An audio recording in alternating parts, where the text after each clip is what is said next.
If you're in a good mood right now, you're going to be in a bad mood in 90 seconds. You'll get your food. This doctor is going to annoy the hell out of you in 90 seconds. Josh Hawley is trying to get the answer to one question. Can men get pregnant? He has to ask it 11 times. Go ahead. Said a moment ago that science and evidence should control, not politics. So let's just test that proposition. Can men get pregnant? I take care of people with many identities, but Can men get pregnant? I take care of many women that can get pregnant. I do take care of people that don't identify as women. That Can men get pregnant? 3. Again, as I'm saying, Let me just remind you what you testified to a moment ago. Science and evidence should control, not politics. So can men get pregnant? You're a totally doctor. agree. Science and evidence should guide medicine. Do science and evidence tell us that men can get pregnant? 5. Biological men. Can they get pregnant? 6. I also think yes/no questions like this are a political tool. And No, yes/no questions She's are a about the tool. truth, doctor. Let's not make a mockery of this proceeding. This is about science and evidence, and I'm asking you. You know, the United States Supreme Court just heard arguments yesterday at great length on this question. This is not a hypothetical question. This is not theoretical. It affects real people in their real lives. And you're here as an expert, called by the other side as an expert, and you've been telling us that you follow, right, you're a doctor, and you follow the science and the evidence. So I just want to know, based on the science, can men get pregnant? 7. That's a yes or no question. It really is, I think. I think you're trying to reduce the complexity of a lot. I'm not. I'm trying to get, it's not complex. I'm trying to get to an answer, and I'm trying to test, frankly, your veracity Great word. as The guy a in the medical back professional and as a scientist. Right. Can men get Starting to pregnant? think he can get I think pregnant. you're also conflating is male Maybe I and can get female pregnant. with- No, Is I'm this not real? conflating male and female. They're two different things. There's biological men and there's biological women. And I want to know, can men get pregnant? That What look. you were talking about 9. is She can't answer. biological. You're not gonna answer my question, it sounds like to me. Biological males. This isn't hard, doctor. Can men get pregnant? 10. Yes or no? Again, I would be more than Oh my happy to God. have a conversation with you that is I'd be not more than coming happy to have from a place of conversation trying with you. to This be is the modern polarized left. and push I'm me not to trying to be the- polarizing. I'm trying to ask, I think it is extraordinary that we are here in a hearing about science and about women. And for the record, it's women who get pregnant, not men. No, it's birthing people, Vinny, Senator go ahead, Hawley. Vinny. Well, and going back, okay, this is, okay, every time we think we've gone past this, we come all the way back. And going off of what she said about this party, this ideology, this leftist being evil, guys, this is when you can't differentiate male or female and you're pushing it out there and you are a doctor, when you are pushing surgery and transitioning to children, when you're pushing for violence, for stuff to happen, all this stuff equates to a party of evil. And yes, there's Republicans, neocons that will war. Yeah, they're evil as well. But this party has nothing positive to stand on. And then I said this a month ago. Name me one. I know that there's Christian Democrats. Name me one that's openly out there saying, hey, as a Christian, this is wrong. Kids can't do this. Abortion, 73 million abortions a year worldwide. It's wrong. We shouldn't be murdering these children. Where is the one Christian voice that's standing up for this freaking nonsense? Where is it? Where are On their they? side, there's got to be some. Where is one? I'm saying, have you heard of vocally? Like, this is preposterous. You're sitting in Congress. Mind you, this isn't a conversation at a hookah bar or a cigar lounge and you just, I want to debate. You're in front of Congress, you're in front of the world, and you cannot answer a simple yes or no if men can get pregnant. They can't. End of story. Move on. So, because my question is to you, Ann, why is she so defiant? What is making her stick to her guns, so to speak, in this I situation? am baffled at how the Democrats are absolutely sticking with the transgender thing, no matter how many people dislike it. If I can make a point about, completely off topic, but on your abortion point, Bobby Weir of the Grateful Dead died this week, and there's a fantastic video of him talking about how he was adopted, and he found the birth parents, and his father turned out to be like an Air Force captain or something, but it was a pretty cool story. And I was thinking I have to add him to my list of all these people who would not have been born if their mothers had gotten pregnant after Roe v. Wade, and they would not be with us. And I think it's God telling us. Wow. Jeff Bezos, Steve Jobs, Jack Nicholson, now Bobby Weir I'd forgotten about, obviously Tim Tebow. I have a long list. These are the ones I'm thinking of off the top of my head. But another adopted, amazing person.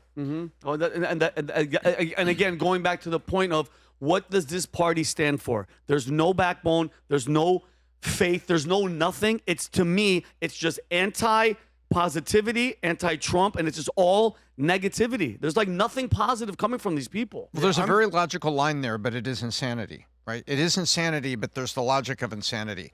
She's being asked a scientific question in Congress, but she worships at the altar of liberalism, which needs to create and enable these groups, which are then the victims, which are the blood on the flag that they wave. It's that simple. And so she can't answer a scientific question when she is sitting there about to violate the tenets of her belief in liberalism. And if you follow that logic, you say, well, that's perfectly logical why she can't do it. It's insanity, it's weird, it's bizarre, but it is her faith because she worships at the altar of liberalism. Great freaking point. Yeah, I mean, I've been trying to have a baby with my girlfriend, and this whole time I've been the one that's been trying to get pregnant, and it's just not working. Wow. And she's like, dude, can you do it? I'm like, I'm trying, babe. Wow. And they go, by the way, have you thought about maybe her being the Is one that getting what it is? I was Yeah, like, exactly. what? Wait a She's the minute. one that does it? That's weird. So I called my mom, and I go, Mom, is it true that you're the one that birthed me? She goes, yeah, hon. Why? It wasn't your dad. I go, Mom, you're going to be offending some people right now. But this is the offensiveness. Like, you're now offending our common sense. And shout out to Senator Hawley. What an easy job he has at this point. Hey, you know what? Like, Ronald Reagan was a great communicator. He brought down communism. You know, Abraham Lincoln had to end the Civil War. Josh Hawley has to get up and say, can men have babies? And you're doing great service for the American public because stupidity is there. I wanna raise this, go off of what Ann just said, and it inspired me to look this up. Who are the top leaders around the world who were adopted or raised by family? You ready for these names? I knew about Steve Jobs. He was adopted by an Armenian family, by Armenian mother, by the way. Steve Jobs? Yeah, Steve Jobs. Adopted at birth, later co-founded Apple. He's Shout out to Larry the Ellison. Armenians. Larry Ellison was adopted as an infant, founder of Oracle.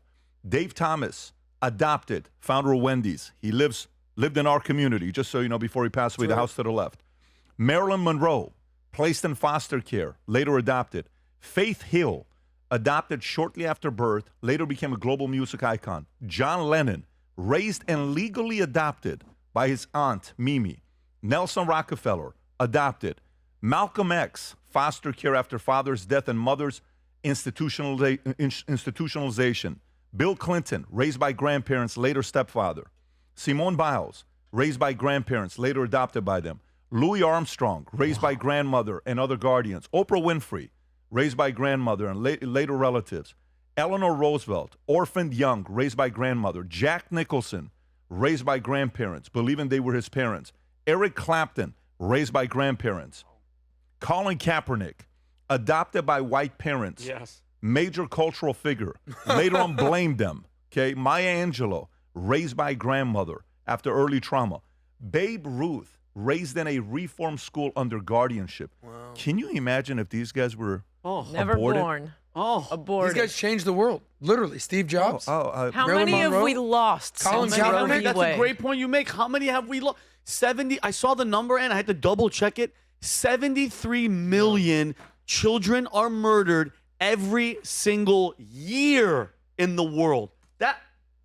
What? Yeah. What? This is why And they I know say people are gonna be like, well, Planned incest. No. The Parenthood number is of incest, put that away. People that are willingly going, you know what? I don't want it. I'm gonna murder this kid. And it Or as we wasn't call it in the that United States, hard the black for genocide. both in Weir's case and Jobs' case. Okay, the parents are in college. Yeah, it's a bad time to get pregnant. Yeah. They go away. Yeah. Weir didn't even know or Weir's father didn't know because the mother never told them they were college kids. She just went to I don't know, San Francisco Bay Area, had the baby, gave it up for adoption. It's not going to wreck your life. Yeah, exactly. Oh. By the way, I just looked up what number is for abortions in 2024. 1,038,000 Where? in Here, America in the alone. US. Just here. Just here. Worldwide, you said 73 I think million? 73 million Yeah, 73 What? million. a year 1.14 million is increase. the number. And by the way, can you pull up by ethnicity, Or by by background to see what it is? We'd love to see some data Okay, on this. Black Love this. African Americans, you ready? They're only Overwhelming. 13% of the population. They're 41% of the abortions. So out of the 1,410,000 were black, African American, white, non-Hispanic, 33 to 36, Hispanic 20 to 22, Asian 6 to 7. Everybody else is 2 to 3% of the abortion. Okay, thank you, Margaret. What was her last Sanger? name? Sanger. Is it Yes. Sanger? Planned She's Parenthood. a Planned Parenthood person, right? And notice how the phrasing, Tupac, and then you want to move on. Look at how innocent and Planned Parenthood. They should just name it baby killing. Come here and we'll kill your baby. Come here. If you take a look at the voting block, Barack Obama shouldn't have been our first black president. He should have been our second.